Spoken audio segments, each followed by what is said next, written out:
Bonsoir Édouard Philippe. Bonsoir Ruth. Merci beaucoup d'avoir répondu à notre invitation. Nous sommes ensemble jusqu'à la fin de l'émission pour évoquer notamment les 20 mesures sur l'immigration que vous avez annoncées ce matin, mais aussi le climat social inflammable, la menace de grève du 5 décembre, les questions sur la laïcité, les perspectives politiques en général. Ce matin, en présentant vos mesures sur l'immigration, vous avez dit l'objectif c'est de reprendre le contrôle. Ça veut dire que depuis que vous êtes au pouvoir, vous avez perdu le contrôle sur l'immigration? Que notre pays est une passoire, comme certains vous en accusent? Non, non. Ça veut dire quelque chose que les Français savent très bien. Depuis des années, il y a des discours qui sont tenus sur l'immigration, sur les mesures qui sont prises pour soit la réguler, soit l'organiser, soit faire en sorte que les choses se passent bien. Et ces mesures, qui sont souvent annoncées avec beaucoup de vigueur... vous l'avez fait, vous avez fait une loi l'année dernière. Hein, ne sont pas toujours suivies des faits. Les Français le savent parfaitement. Ils le voient. Ils constatent que nous parlons de principes, nous réagissons, nous faisons des grandes lois. Quand je dis nous, c'est, et vous le savez très bien, beaucoup de gouvernements qui se sont succédés en la matière. L'objectif du plan que j'ai présenté aujourd'hui, qui n'est pas une grande loi c'est de trouver les mesures et de les mettre en œuvre pour reprendre le contrôle sur la politique migratoire, c'est-à-dire pour ouvrir là où nous jugeons nécessaire d'ouvrir et pour contrôler là où nous pensons que c'est nécessaire de contrôler parce qu'il y a des abus. C'est donc faire en sorte que lorsque nous disons « oui, vous pouvez venir en France pour vous installer », l'accueil soit bon, l'intégration soit réelle. Mais que quand nous disons « non, vous n'avez pas vocation à rester dans ce pays », alors le retour et les choses puissent se faire dans des conditions d'efficacité réelles. C'est ça, reprendre le contrôle. C'est vrai qu'il y a une question de confiance dans cet enjeu, absolument, parce que les Français n'ont plus confiance dans toutes ces paroles. Hein, je ne sais pas si les Français n'ont plus confiance dans toutes ces paroles, mais en tout cas, moi, je considère qu'il est de la responsabilité des pouvoirs publics de mettre en œuvre des mesures qui rendent efficaces les politiques publiques sur lesquelles nous communiquons. C'est ce que veulent les Français, il y a un enjeu considérable, il y a des choses qu'on peut faire beaucoup mieux. C'est ce que nous allons essayer de faire. On va aller dans les explications, mais juste un tout petit mot, parce que reprendre le contrôle, vous vous souvenez que c'était la devise des partisans du Brexit. Je ne sais pas... Vous l'avez su, je pense que la thématique, dans une démocratie, du contrôle par les pouvoirs publics, des mesures qu'ils prennent, est indispensable. Parce que quand nos concitoyens ont le sentiment d'être confrontés à un monde qui change à toute vitesse, en perte de repères, avec le sentiment que les politiques publiques dont on leur parle ne produisent pas les effets qu'on leur décrit, alors il y a un problème, en effet, de confiance démocratique. Et nous voulons justement réparer ce problème, essayer de faire en sorte, encore une fois, que les décisions qui sont prises soient effectivement mises en œuvre. Et on peut le faire, et nous avons présenté ce matin, avec les ministres compétents, dans l'ensemble des champs de l'action gouvernementale, des mesures qui nous permettent de penser et de mettre en œuvre des politiques efficaces et qui seront évaluées, discuter publiquement. Vous allez vous réunir de nouveau régulièrement. Bien sûr. Bon, alors c'est très simple. La défiance des Français sur ces questions-là, elle porte, par exemple, sur l'impuissance de l'État dans le faible taux de reconduite à la frontière. C'est simple, 95% des déboutés du droit d'asile restent en France. Sur 103 940 obligations de quitter le territoire, seuls 17% sont exécutés. Alors c'est simple, Monsieur le Premier ministre, qu'est-ce qui va changer? En quoi ça va changer? Alors je vais vous le dire. Alors d'abord un mot pour dire que le chiffre que vous évoquez, il est faible. Mais il est déjà en progression très nette. C'est-à-dire que depuis un an, et notamment depuis la loi de 2018 que vous évoquiez tout à l'heure, nous avons considérablement progressé dans les reconduites à la frontière. Mais je voudrais vous donner un exemple qui me semble éloquent. Parmi les demandeurs d'asile, alors on parle bien des demandeurs d'asile. Ils arrivent en France et ils font la demande d'asile.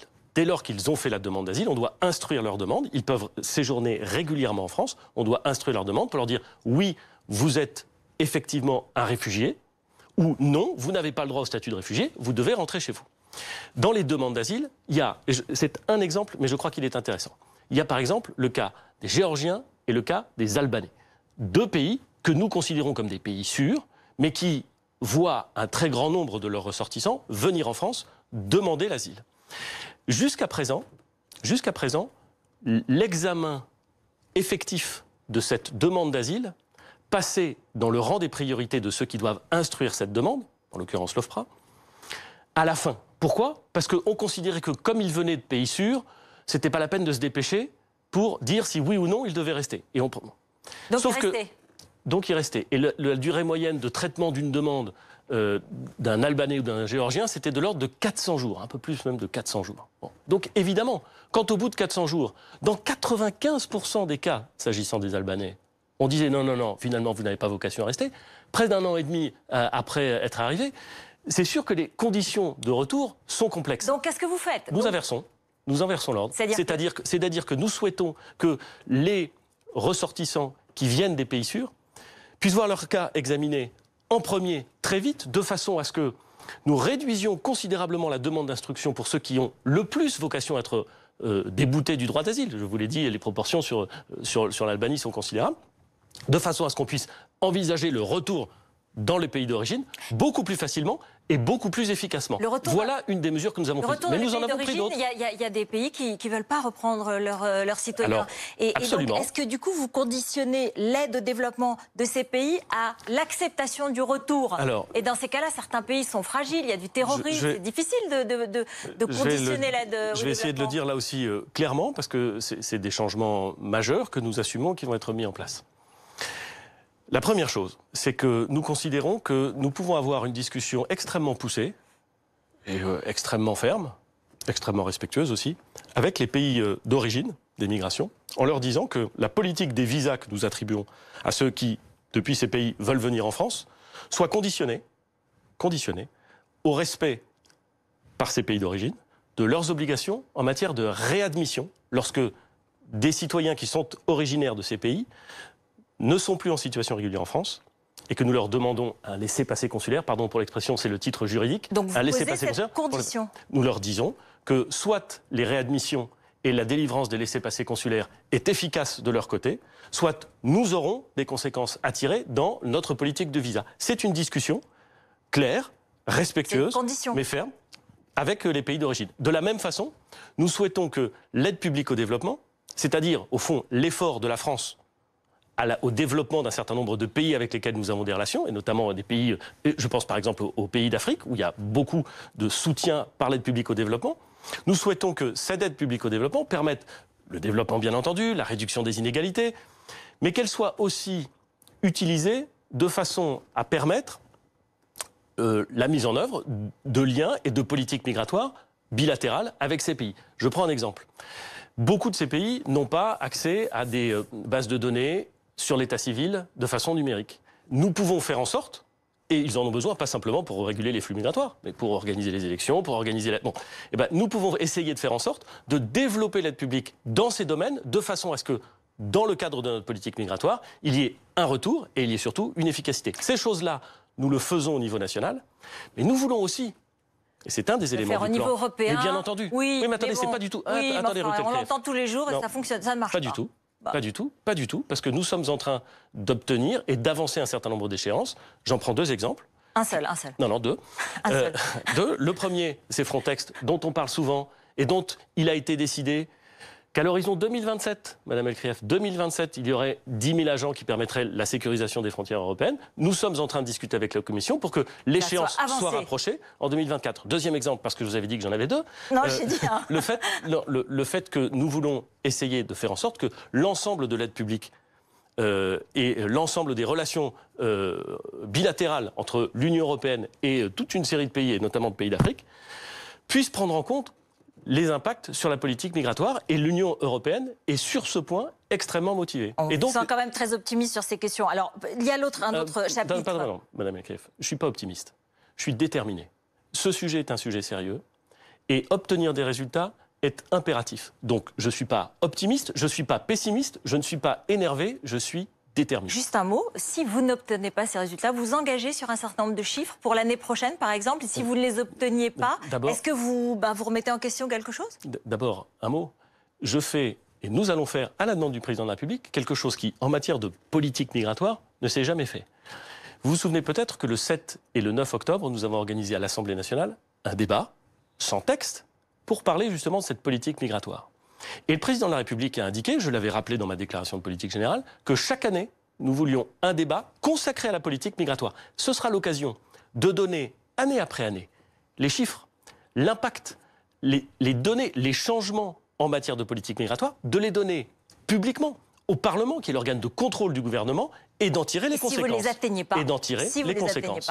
D'en tirer les conséquences. C'est comme ça qu'on fait de la politique publique. Oui. C'est comme ça que en s'engageant, quoi les conséquences, en par prenant des exemple mesures, soit en modifiant des choses qui ne fonctionneraient pas et dont nous pourrions dire, vous voyez, ça n'a pas fonctionné, on en tire les conséquences. Voilà, c'est ça la politique. Alors, les quotas, tout le monde en a parlé depuis hier, le choix par métier de professionnels qualifiés.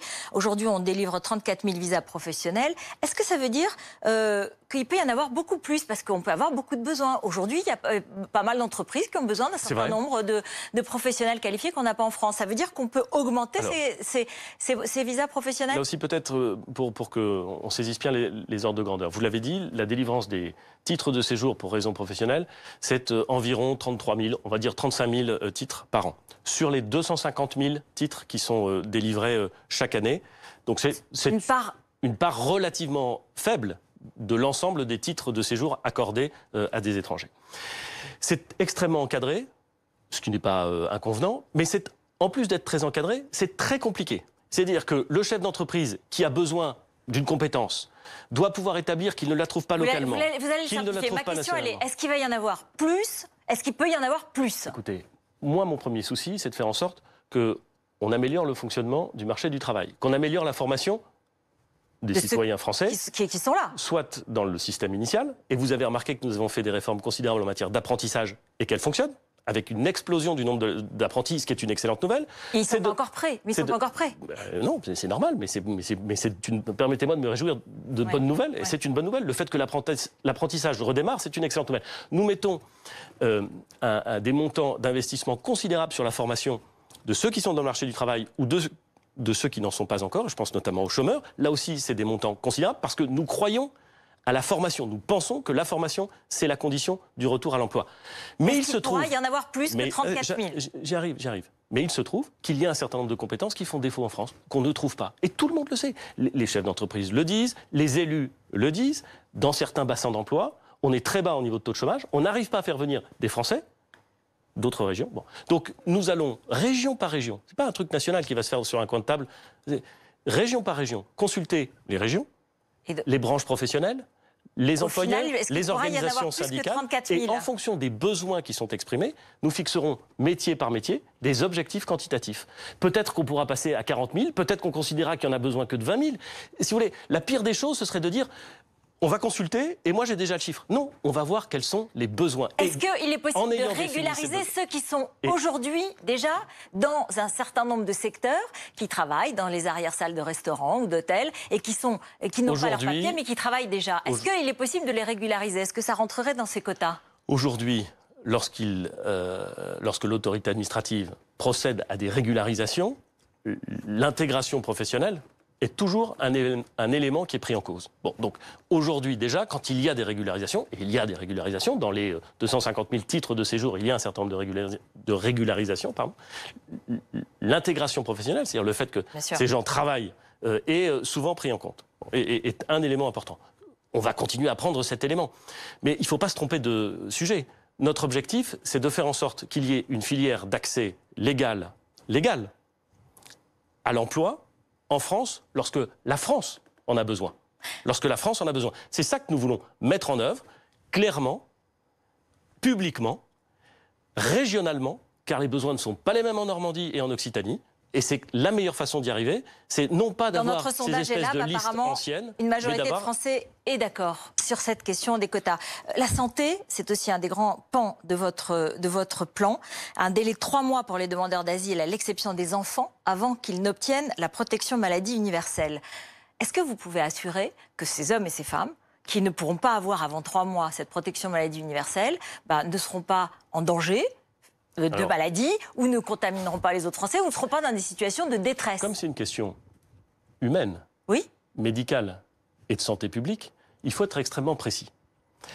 Ce que nous disons, c'est que les demandeurs d'asile, je ne parle pas d'irréguliers, on parle de demandeurs d'asile. Au moment où ils demandent l'asile, ils ont accès immédiatement à ce qu'on appelle la PUMA, c'est-à-dire la protection universelle maladie. Bon. Nous allons les soumettre exactement aux mêmes règles, ni plus ni moins, exactement aux mêmes règles que les Français qui reviennent en France après avoir travaillé à l'étranger, qui reviennent en France. C'est-à-dire qu'il y a un délai de 3 mois avant de pouvoir, je termine, avant de pouvoir avoir accès à ce qu'on appelle cette protection universelle. Ce sont les mêmes règles pour les Français, pour les étrangers en situation régulière et donc pour les demandeurs d'asile. Dans ces 3 mois, au cours de ces 3 mois, les soins d'urgence, les maladies infectieuses sont toujours traités à l'hôpital. Toujours, pour des raisons évidentes, qui sont d'abord des raisons d'humanité. On ne va pas laisser mourir quelqu'un. Évidemment, et de santé publique. Pour les 2 raisons, donc les soins urgents, les mineurs ne sont pas considérés, les soins liés à la maternité, tout cela sera évidemment pris en compte, mais le reste, des chirurgies qui ne sont pas urgentes ou qui pourraient être programmées, des soins qui ne sont pas des soins urgents, le reste sera exclu pendant cette période de 3 mois. Et par ailleurs, encore une fois, il faut être précis, par ailleurs, nous mettons et nous renforçons un dispositif qui permet aux demandeurs d'asile, car les demandeurs d'asile sont dans une situation très particulière, ils ont droit à la protection au moment où ils arrivent, nous mettons en place un système qui leur permet d'avoir accès à non pas une visite médicale, mais un rendez-vous qui permet, grâce à ce qu'on appelle les passes, de vérifier la situation dans laquelle ils sont. Donc, la vérité, Madame Rutel-Krief, c'est que médicale. La vérité, c'est que loin des grandes déclarations outragées parfois ou démagogiques parfois, nous mettons en place un système dans lequel les demandeurs d'asile se trouvent dans la situation des Français, ni plus ni moins, sont soignés si leur maladie relève d'un soin urgent, et c'est normal. Et donc je pense qu'on peut considérer qu'il y a là un bon équilibre entre la nécessité de respecter nos obligations et le principe de contrôle qui s'impose également. Alors voilà des explications très pédagogiques, très précises. On l'a fait. Néanmoins, il y a déjà dans votre majorité une quinzaine de personnes qui disent que ça ne passe pas. Les quotas, ça ne passe pas.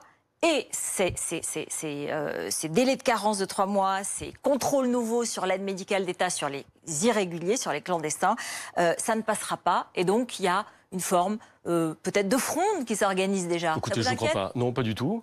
Et pour une raison assez simple, c'est que pour élaborer ce plan, l'ensemble des membres du gouvernement a beaucoup travaillé avec les parlementaires de la majorité. Ce n'est pas quelque chose que le gouvernement a fait dans son coin.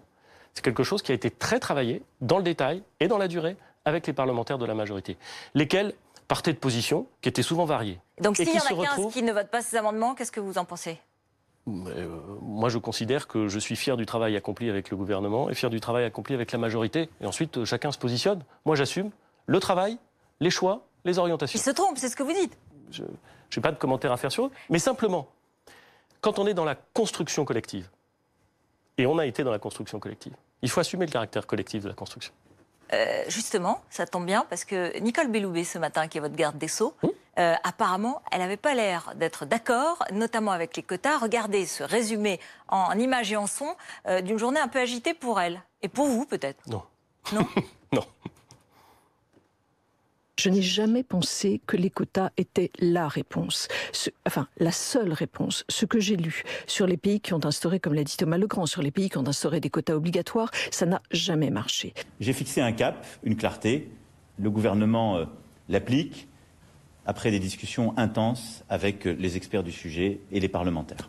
Le rôle du président de la République, c'est pas de commenter les commentaires ou les états d'âme. Ce que j'ai dit ce matin correspond exactement à ce qu'a présenté le Premier ministre. C'est-à-dire que la question des quotas n'est pas la seule réponse à ces problèmes d'immigration. Il y a d'autres éléments de réponse qui figurent dans le plan. Je le redis ici très clairement, je n'ai pas d'état d'âme et le tout est un plan très cohérent.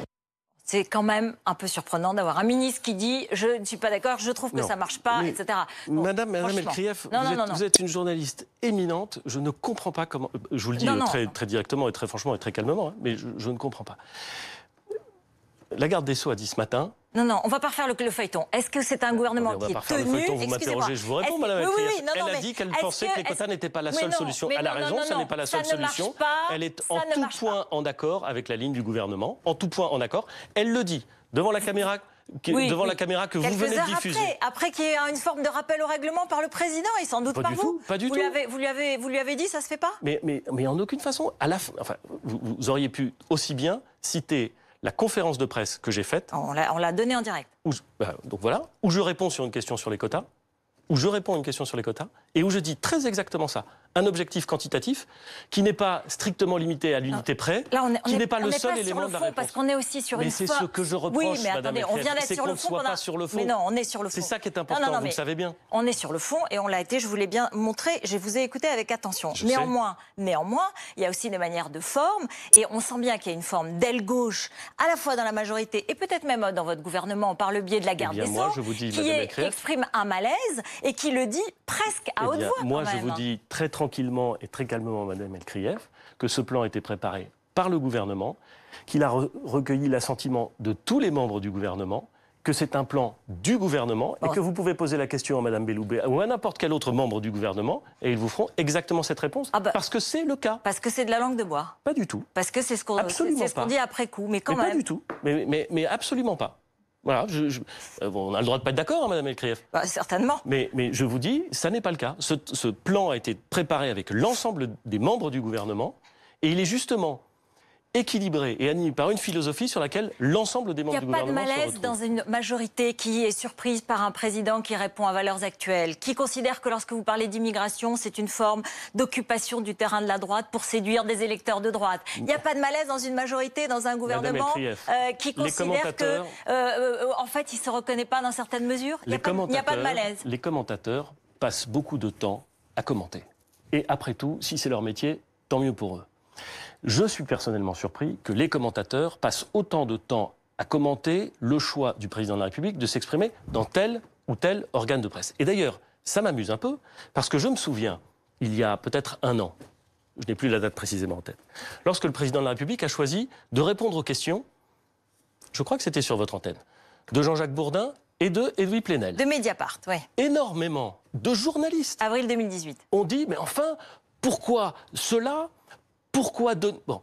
Et maintenant, la vérité, c'est que quand on est président de la République, ou d'ailleurs quand on est responsable politique, on parle à tous les Français. On parle à tous les Français. Et si vous me dites, Madame El-Krief, qu'il y a des journaux auxquels il ne faut pas parler... Moi, je ne vous dis pas ça. C'est pas moi qui vous dis ça. Hein. Je suis heureux que vous ne le disiez pas. Je parle de gens qui expriment un malaise. Parce qu'on est d'accord ensemble. Ça n'est pas mon travail. Moi, je ne vous dis pas, moi, ce que je pense. Je vous dis ce que pensent les députés, certains députés, certaines personnalités de votre majorité. Moi, je n'ai rien à dire de particulier. Chacun fait ce qu'il veut. Et voilà. Et ensuite, chacun peut avoir sa lecture, son impression générale. Moi, je pense qu'il est très sain que le président de la République choisisse de s'exprimer sur ces sujets. Il l'a fait avec un long entretien. Très cash, hein. Oui, mais je suis frappé parce que dans les commentaires que j'ai vus, encore une fois, j'ai vu plus de commentaires sur le choix de valeur actuelle que sur ce que disait le président. Je trouve ça assez symptomatique de la société de communication dans laquelle nous vivons. Vous le dites à vos députés, alors. Ils l'auront entendu peut-être. Alors, il y a un autre enjeu très important, et les Français l'attendent beaucoup, c'est dans un mois, le 5 décembre. Appel à une grève interprofessionnelle contre la réforme des retraites. Ce sera une réédition de novembre-décembre 1995 ? Non, je ne me mets pas du tout, moi, dans cette optique. Je vois bien que de ci, de là, il y a des gens qui attendent, peut-être certains l'espèrent, une forme de confrontation. Moi, je ne suis pas du tout dans la confrontation. Et d'ailleurs, je ne suis tellement pas dans la confrontation que cette réforme, ça fait plus d'un an qu'on la travaille, avec un nombre de consultations d'organisations syndicales. Et Jean-Paul Delevoye, le haut-commissaire, les voit toutes. Ouais, on va parler de régulièrement pour justement faire en sorte qu'on ne soit pas dans la confrontation, mais dans la discussion. Donc on a fixé une méthode, je donne toute la chance à la consultation. Jusqu'au 5 décembre. Vous espérez peut-être qu'il n'y ait pas cette grève ou qu'elle ne dure pas ? Qu'est-ce que vous dites ? Je sais parfaitement, et je l'ai dit très tôt, que dès lors qu'on prépare une réforme d'ensemble des systèmes de retraite, dès lors que, pour aller dans le sens de ce qu'a dit le président de la République, on prépare une réforme du régime, enfin, la construction d'un régime universel de retraite, par répartition et par points. Et donc, qu'on met un terme, progressivement, aux régimes spéciaux. Par définition, on suscite l'intérêt, c'est le moins qu'on puisse dire, et on suscite le questionnement et parfois l'inquiétude des Français. Et c'est parce que je le sais parfaitement que la méthode que nous avons retenue est une méthode qui prend son temps. J'assume, je vais vous dire, je suis aussi déterminé à mettre en œuvre les engagements du président de la République, c'est-à-dire la construction d'un système universel, juste, équilibré, solide pour l'ensemble de nos concitoyens, que je suis déterminé à prendre mon temps pour faire en sorte d'expliquer, de discuter et de trouver les bonnes solutions pour rassurer l'ensemble de nos concitoyens. Voilà. Vous êtes droit Les deux sont vrais. Vous êtes droit dans vos bottes aujourd'hui? Évidemment, c'est une expression dont on se souvient d'Alain Juppé de 1995 voilà, pour un certain nombre de jeunes qui n'ont pas vécu cette époque. Je pense, Madame Elkrief, que la France de 2019 n'est pas exactement la France de 1995. Je pense qu'il y a un certain nombre de choses qui ont changé. Je pense que la perception de nos compatriotes, par exemple sur les régimes spéciaux, a peut-être un peu changé. C'est-à-dire que vous pensez que les Français sont contre les régimes spéciaux cette fois-ci, alors qu'ils avaient soutenu la dernière fois en 1995 ? Et vous savez, moi je ne suis pas contre les régimes spéciaux. Je pense que les régimes spéciaux, ils ont correspondu à un état de la France, à une nécessité, ou en tout cas à quelque chose qui a été perçu comme une nécessité en 1945. Mais je dis seulement que pour les 70 ans qui viennent, ce système avec des régimes spéciaux, c'est-à-dire ce système dans lequel chaque euro cotisé par les Français ne produit pas les mêmes effets. Ce système qui dévalorise nettement, cruellement les femmes. Ce système qui n'est pas complètement équilibré, en tout cas qui laisse apparaître un certain nombre de déficits. Ce système qui prend très mal en compte le travail temporaire, la précarité, très mal en compte. Ce système peut être remplacé, rendu plus solide, plus juste, beaucoup plus sûr par un système universel. C'est ça qu'on veut construire. Est-ce que vous avez l'impression que pour les Français, c'est prioritaire? C'est-à-dire, on a le sentiment, vous me dites, il y a eu des consultations pendant un an, ok, avec les syndicats. Mais est-ce que les Français n'attendent pas aujourd'hui beaucoup plus une réforme de l'hôpital, une réforme de la police, des services publics, de l'éducation nationale qui est conduite? Mais est-ce que vous êtes sûr qu'ils sont aussi convaincus de l'urgence de cette réforme? Et est-ce que vous ne pariez pas trop votre capital politique sur une réforme dont la légitimité n'apparaît pas évidente? D'abord, Madame Elkrief, j'ai jamais pensé qu'il y avait urgence. Et je viens de vous dire exactement le contraire. Je pense qu'il faut construire un nouveau système de retraite, mais qu'il n'y a pas urgence. Il n'y a pas urgence. Mais il faut le faire. Ah, donc elle sera votée quand? Alors attendez, elle sera votée quand? Après la fin du quinquennat ou avant la fin du quinquennat? Justement parce qu'il n'y a pas d'urgence qu'il faut construire ce nouveau système de retraite. Parce que quand il y aura urgence, ce sera trop tard. Et vous savez comme moi qu'en France, on a tellement souvent pris l'habitude d'attendre que ça devienne urgent, on le voit sur plein d'autres sujets, d'attendre que ça devienne urgent pour commencer à se bouger. Et nous considérons que le moment est venu. Les engagements du président de la République étaient clairs pendant la présidence. Quel est votre calendrier? Mais le calendrier sur lequel nous sommes engagés depuis le début. Une présentation d'un projet de loi l'année prochaine. Oui, donc il y a urgence, c'est-à-dire... Il n'y a pas urgence, mais simplement, il faut le faire. Enfin, dans votre vie personnelle, je suis bien persuadé que vous avez des sujets urgents, puis vous avez des sujets qui ne sont pas urgents, mais vous savez qu'il faut commencer à vous y atteler, parce que sinon, ils vont devenir urgents un jour, et ils seront plus difficiles à régler. Je vais vous dire, Madame Elkrief, sur les retraites, si on avait fait peut-être des grandes réformes il y a 15, 20, 25, 30 ans, je ne sais pas, peut-être qu'aujourd'hui, on se trouverait dans une meilleure situation. Et vous avez raison de dire que le pays soit bloqué en décembre et qu'on se retrouve finalement comme le mois de décembre de l'année dernière avec un pays bloqué, avec des commerçants qui sont en difficulté. Je vais vous répondre, mais comme je n'avais pas fini ma première réponse, je voudrais quand même terminer. Je suis désolé, je prends mon temps pour répondre, mais c'est important. Et vous avez raison de dire qu'il y a un certain nombre de sujets qui sont, eux, des sujets urgents. Ouais. L'hôpital, vous l'avez dit. L'école, vous l'avez dit.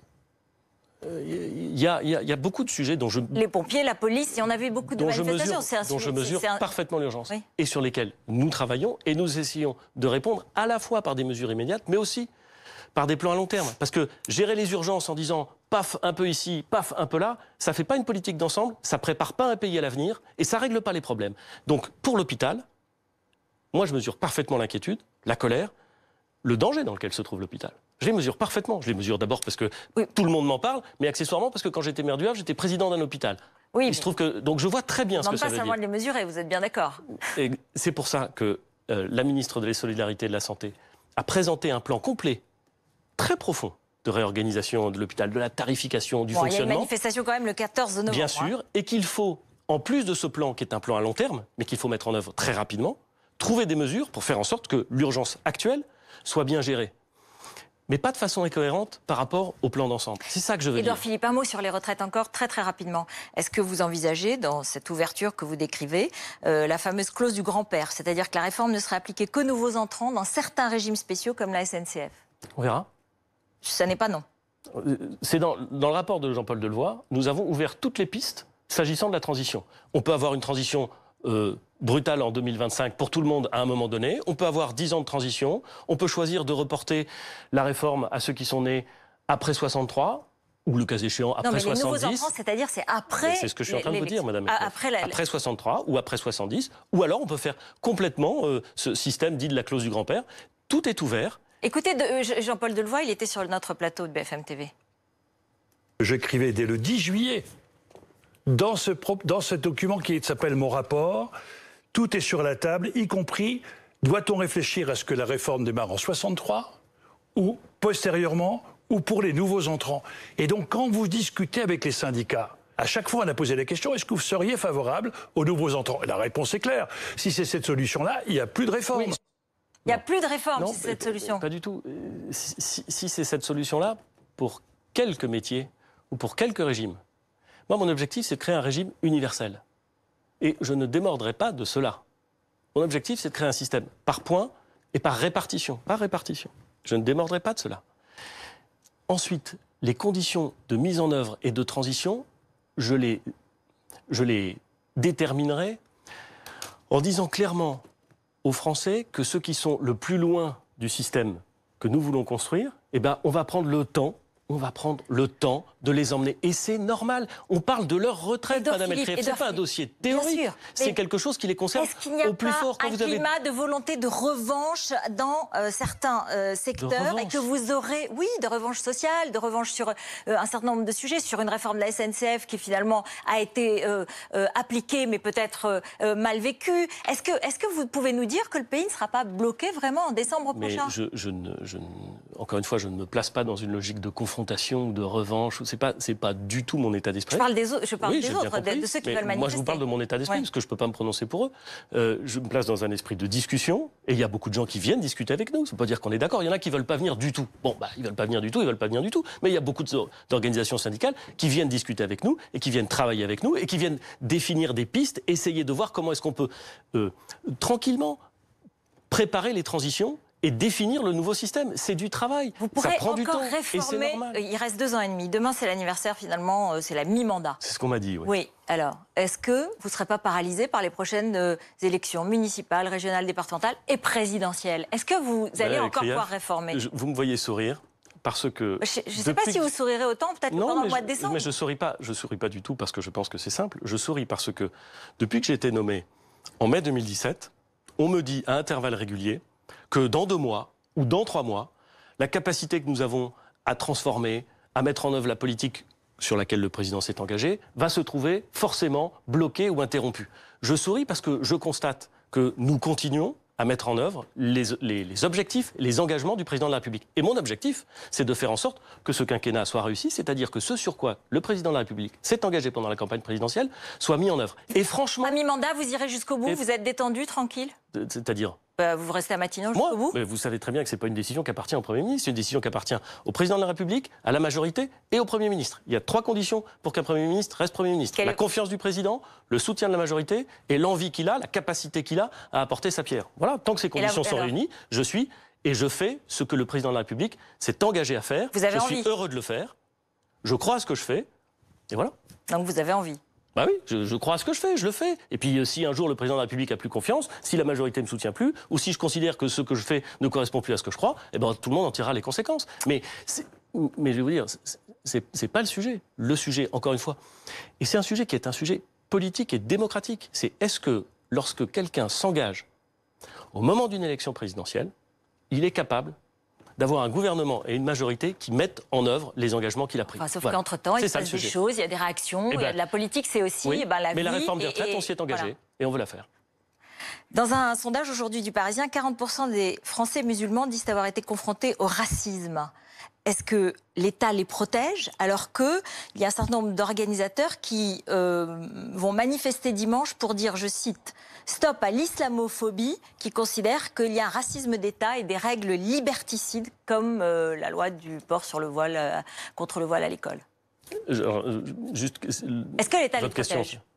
Mais attendez, il y a une communauté en France, c'est la communauté nationale.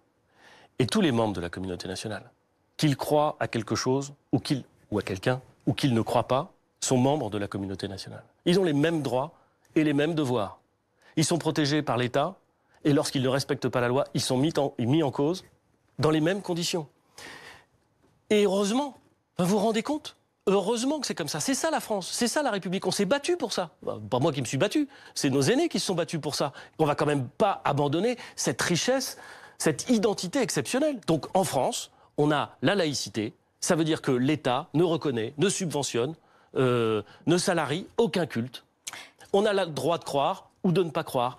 Les agents publics sont tenus à la plus stricte neutralité religieuse et les citoyens sont tenus à la plus grande liberté religieuse ou non religieuse dans le respect de la loi. Est-ce que vous comprenez ce terme de l'islamophobie? Est-ce que vous l'utilisez? Vous avez évoqué la manifestation de samedi. De dimanche. De dimanche, pardon.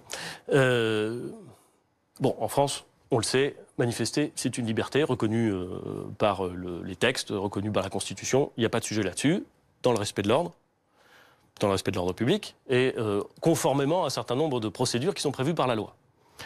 Donc les organisateurs, ceux qui appellent à manifester, prennent leurs responsabilités. Moi, j'observe que depuis que l'appel à manifester a été publié, un certain nombre de gens qui l'avaient signé, peut-être sans le lire, se disent que finalement, il fallait appeler à manifester, mais ils ne vont pas y aller.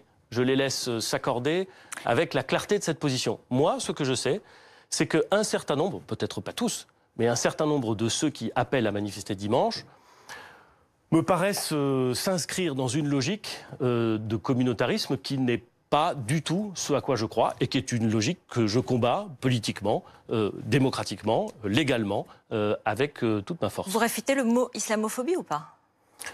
Je ne nie absolument pas le fait qu'en France, un certain nombre de Français peuvent être mis en cause à raison de leur couleur de peau, de leurs convictions religieuses. Subir du racisme. C'est vrai, subir du racisme ou de la discrimination. C'est un fait. Il faudrait être aveugle pour ne pas le voir. Mais vous savez bien qu'il y a ce débat autour de ce mot, islamophobie ou racisme anti-musulman, en quelque sorte. J'ai bien vu qu'il y avait un débat autour du mot. Ce qui m'intéresse, c'est la chose. Vous voyez, la chose est importante. Comment est-ce que la communauté nationale est une et indivisible? Comment est-ce qu'on cesse de la réduire? Oui. Comment est-ce qu'on... Et c'est ce qu'on essaie de faire. Alors qu'est-ce que vous faites contre le communautarisme? Qu'est-ce que vous faites concrètement? On fait concrètement quelque chose qui me semble indispensable. On veille notamment à ce que on ne procède pas à la communautarisation de l'école. Et je voudrais vous donner là aussi 2 exemples, parce qu'ils sont très importants. Rapidement. Oui, enfin rapidement, mais c'est important, donc je vais quand même prendre mon temps. Premier exemple, le contrôle que nous exerçons au moment de l'ouverture d'écoles, qui peuvent être des écoles, qui sont des écoles hors contrat, mais qui peuvent relever d'une logique communautariste. Dans la loi française, depuis une proposition de loi qui était d'ailleurs venue du Sénat, Madame Gatel, sénatrice, nous avons le moyen d'interdire l'ouverture de ces écoles dès lors que nous pensons que ces écoles relèvent d'une logique radicalisée ou communautariste. Et effectivement, nous utilisons de ce droit. Et nous sommes extrêmement attentifs à ça. Il y a un deuxième sujet qui concerne aussi la scolarité, qui à mon avis est au moins aussi important. C'est la déscolarisation. La déscolarisation, ça n'est pas envoyer son enfant dans une école hors contrat. C'est faire en sorte que son enfant soit scolarisé à la maison. Alors, il y a plein de gens qui font ça, et ça peut ne poser aucun problème. Mais il y a une obligation quand même d'éducation. Et moi, je souhaite, et je le dis très clairement, je souhaite qu'il y ait un contrôle individuel extrêmement strict sur la déscolarisation des enfants. Et ce contrôle, ce n'est pas simplement un contrôle à domicile, car il existe. Je veux aussi qu'il y ait un contrôle de connaissances, un contrôle de connaissances physiques, parce que je suis à titre personnel... Et pour les filles. Évidemment. Parce que, voyez-vous, dans la communauté nationale, on ne fait pas la différence. Édouard Philippe, est-ce que vous êtes d'accord avec ce que propose Christian Jacob, le nouveau président des Républicains, une commission qui réfléchirait sur ces questions de laïcité, comme la commission Stasi sous Jacques Chirac?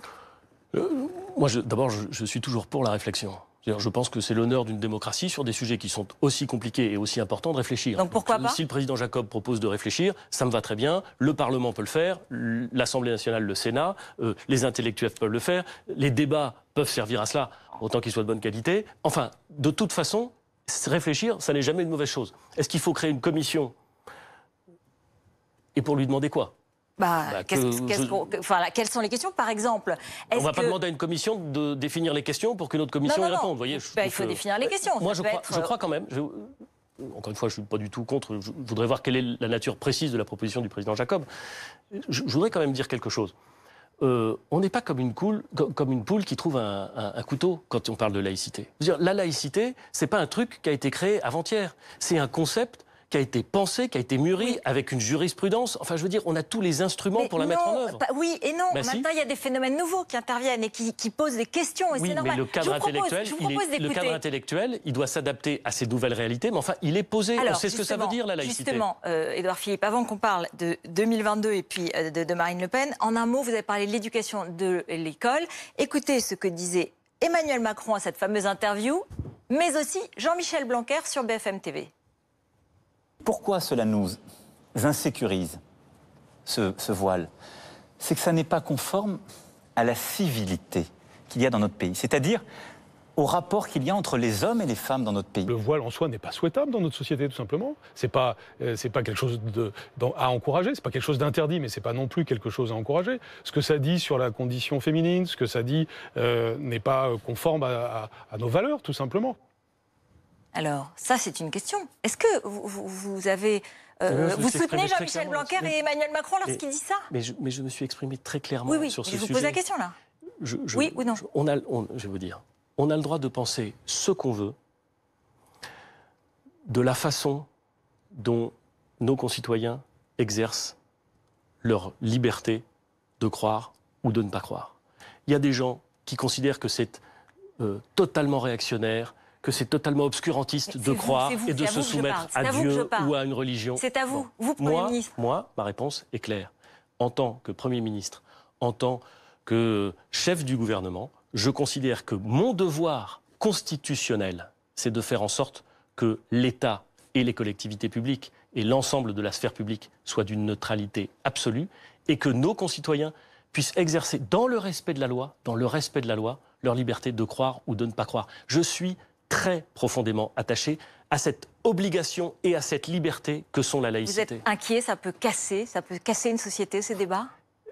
Le débat sur la laïcité, il n'a jamais été facile. Il n'a jamais été serein. Est-ce qu'il faut le prendre... Si vous pensez, Madame d'ailleurs vous le savez parfaitement, que le débat sur la laïcité entre 1905 et 1914, il a été facile, vous savez très bien que ça n'est pas le cas. Bah, oui. Mais pourtant, la loi était là. Mais peut-être si vous pensez qu'il a été facile... Est-ce qu'il est appliqué de la même façon? Est-ce que les paroles sont prononcées de la même façon sur le christianisme ou sur l'islam?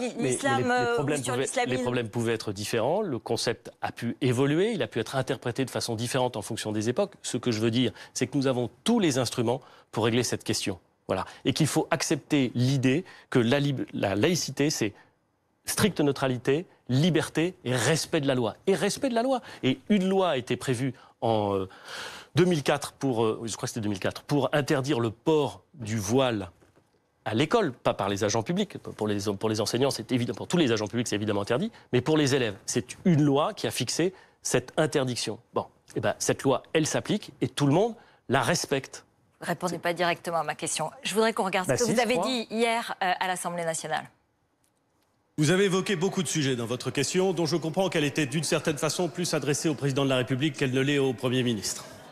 Mais la Constitution est ainsi faite que c'est le Premier ministre qui va vous répondre, et il arrivera peut-être, je ne sais pas, qu'un jour vous ayez l'occasion de débattre à nouveau avec le président de la République. Ah, vous avez coupé. Parce que juste après, je dis, je ne le souhaite pas. Je ne sais pas si... C'est dommage que vous ayez coupé à ce moment-là. C'est vous qui avez le montage. Parce que sinon, c'était quand même un joli cadeau. C'est une forme de duel singulier que vous installez. Mais pas du tout. Ah bon? C'est pas une façon une forme de duo. Ce sera Macron-Le Pen, quoi qu'il arrive en 2022. Mais pas du tout. Et alors, je vais vous dire, s'il y a quelqu'un dans le monde politique qui sait que n'importe quel sondage, 2 ans et demi avant une présidentielle, ne vaut rien du tout, et moi j'encourage vivement à ceux qui les commandent et qui les payent de ne pas le faire. Vous étiez aux côtés d'Alain Juppé, effectivement, avant. J'ai bien, si j'ose dire, j'ai payé pour voir.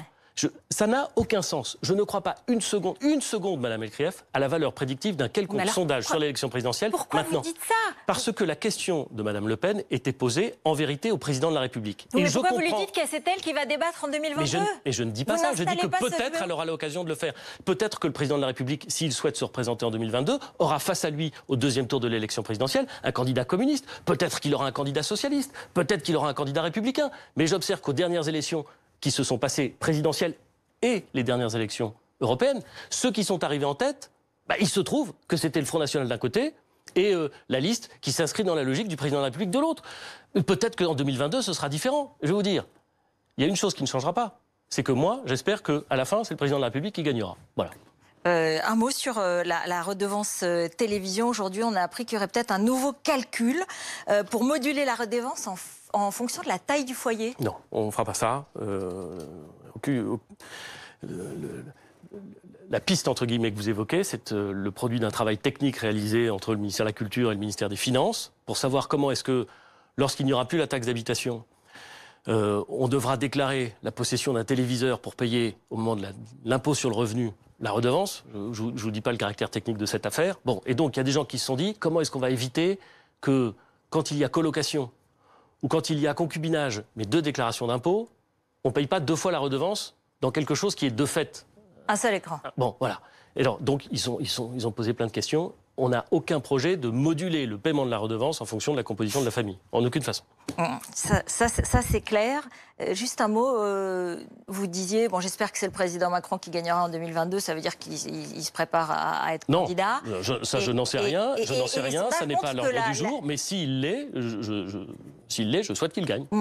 Les sondages montrent je souhaite surtout que le quinquennat soit réussi. Que la différence se retrécirait. Est-ce que ça vous inquiète? Non, parce que je vous dis, je ne crois pas une seconde à la quelconque valeur prédictive de sondage 2 ans et demi, 2 ans, 1 an et demi, 1 an, 6 mois avant l'élection présidentielle.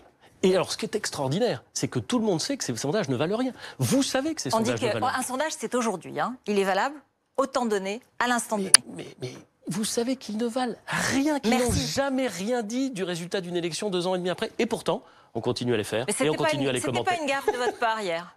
Pardon? C'était pas une forme de gaffe? Non. Je répondais à une députée qui a eu l'occasion, au 2e tour de l'élection présidentielle, de la dernière élection présidentielle, de débattre, et on s'en souvient, avec le président de la République, à l'époque candidat, qui manifestement espère pouvoir le faire une 2e fois. Moi, je préférais qu'elle ne puisse pas le faire. Enfin, voilà, c'est comme ça. Merci. Merci beaucoup d'être venu. Merci d'avoir répondu à nos questions. C'est le 20h politique avec Alain Marchal.